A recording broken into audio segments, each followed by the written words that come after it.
Well, I'm out here in the middle of a snowstorm, and we're going to go inside of that pueblo. We're going to go enter a kiva. But seeing it snowing out here, we're in Red Rock Desert, and most everybody just associates the heat of the summer with the Red Rock Desert of the Southwest. But as you can see with it snowing right here, it gets cold too, and it snows. I'm out here in my shorts, but that's okay, because we're going to go inside. Now we're going to take a look at a kiva. Now, if you watch my videos, there's a lot of kivas at sites of ancient ruins here in the Southwest, and most of them are not intact. They're a big circular pit with little pillars around the edge, and that's kind of hard to interpret. This is a small kiva that we can actually go inside and get a sense of what it's like to be in. Now, we know these were sacred spaces, so we want to be respectful while we enter them. But the idea of the kiva got bigger and bigger. And if you want to see, if you go to Chaco Canyon, New Mexico, you can see enormous kivas that are not intact. They're just the walls, and you can see how big they were. And some of these kivas could hold hundreds of people. Some of these kivas were even multiple stories on one particular site in Chaco Canyon. Well, the Chacoan people ended up also starting what is called Aztec ruins. Aztec ruins have nothing to do with the Aztec people. Ancient European settlers finding the ruins thought they were Aztecs, so they named the whole town Aztec, New Mexico. But if you go to Aztec, you can go inside a great kiva that still exists and is intact.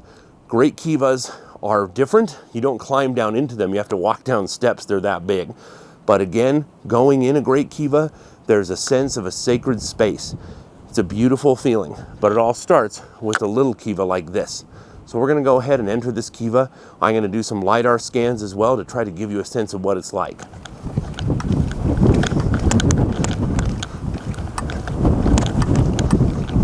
So this pueblo was a pretty standard size pueblo. Normally you have 8 to 12 rooms and kiva, but some of these can get bigger and bigger.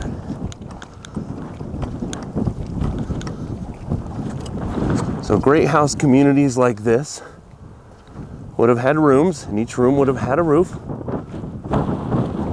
but you would have at least one kiva.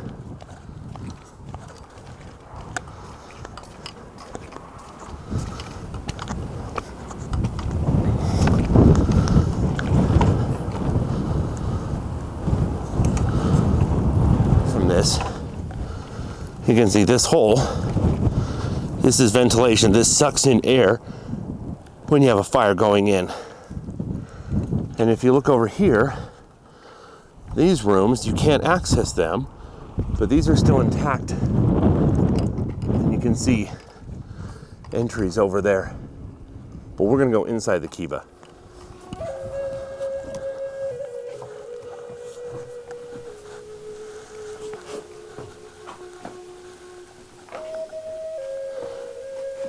I have this lens as fish-eyed as possible so that you can get a feel of what it's like to be in here.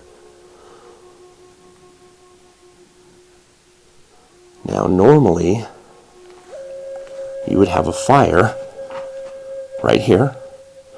It can't be too big, or else it's going to light your ladder on fire. But you have fresh air coming in from here, and there's a vent on the outside that comes down here. You would have either one stone or several rocks right here blocking the air coming in so that it doesn't put out your fire or blow coals around.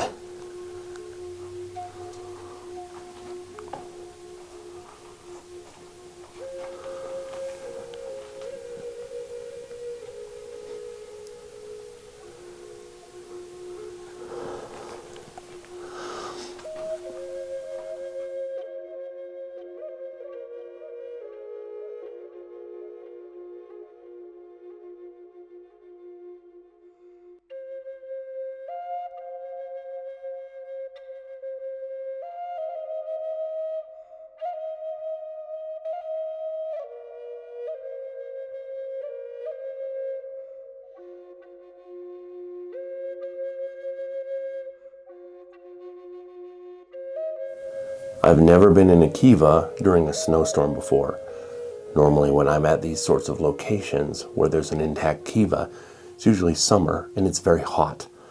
When you get down in the kiva, it's nice and cool.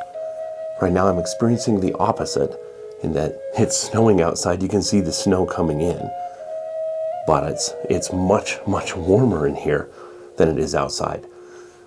So the nice thing about an underground dwelling of any kind, whether it's a dwelling to stay in or whether it's a dwelling to have for spiritual reasons, is you have a pretty neutral temperature. And one thing, when you're looking around this kiva, you can see these kind of pillars around the edges. And each of these holds the structure up. There's layers and layers and layers of logs that build up until you have the ceiling. A lot of times people misunderstand these when they're looking at a kiva that doesn't have a roof. When you look at those kind of situations, it's easy to see how that could be misunderstood. But the inside of the kiva itself usually is plastered. There's stone masonry underneath, and then it is plastered on the outside with adobe. And that gives it a nice uniform appearance. Usually these are undecorated. Some of them are occasionally decorated, and there's at one place called Pottery Mound, where the ruins there have decadent, vibrant, insane paintings on them of people and structures and birds and people holding macaws. So again, even though people could use the same sort of thing, you have to understand it from the perspective that every person is an individual, every family is an individual family, every neighborhood, every state, every city, right, in today's world. You can't always make an assumption. For example, let's say you see a Christian driving a minivan and you see a Buddhist driving a minivan. They're both driving a minivan. So certain ideas can spread throughout neighboring cultures and be used in their own ways. Unfortunately, we do not have a concise written language from the people of this time period, so we don't know exactly. But we do have their descendants today, and even though ideas shift and change over time, they can give us a great insight into how these sacred spaces were used. Being down in a kiva very much feels like you're leaving the world. And even though this is an ancient culture, you can still get a sense of what it's like. You can experience a sense of awe going into a sacred space, even if it is not a space of your people. I'm not Catholic, but every time I go into a cathedral to visit and see the stained glass, the outside world suddenly disappears, and I'm in darkness, and there's light up above, shining through these stained glass windows. And you can still feel that sense of awe. Coming down here, to me, almost feels like going into the underworld. I'm putting out the outside world and coming down in. That's my personal experience. It's not necessarily what the people who built this kiva experienced, but it is interesting to still feel a sense of awe and wonder going into this sacred space thousands of years later. Well, I hope you enjoyed being able to go inside an actual kiva. Again, if you ever visit a kiva, whether it's a restored one like this, or whether it's just ancient ruins at a site, again, always show respect and reverence for the people who were once here. Again, if you would like to see various kivas, I highly recommend you visit Aztec, New Mexico, where you can see a great kiva that's fully intact that holds hundreds of people. Or you go to Chaco, New Mexico, where you have Chaco Canyon, sort of the birth of the great kivas. Those great kivas are not intact, but they're still there, and you can see just how amazing they are. Some of the Chaco Canyon great kivas were aligned with celestial events, so that certain holes in the outside of the kiva would light through on specific days, such as the equinox and the solstice. It's really amazing. But I hope you enjoyed coming down here and seeing this. If you haven't already, if you could hit subscribe to my channel, I very much appreciate it. And always remember, life is a gift. So never stop learning and never stop exploring. We'll see you next time.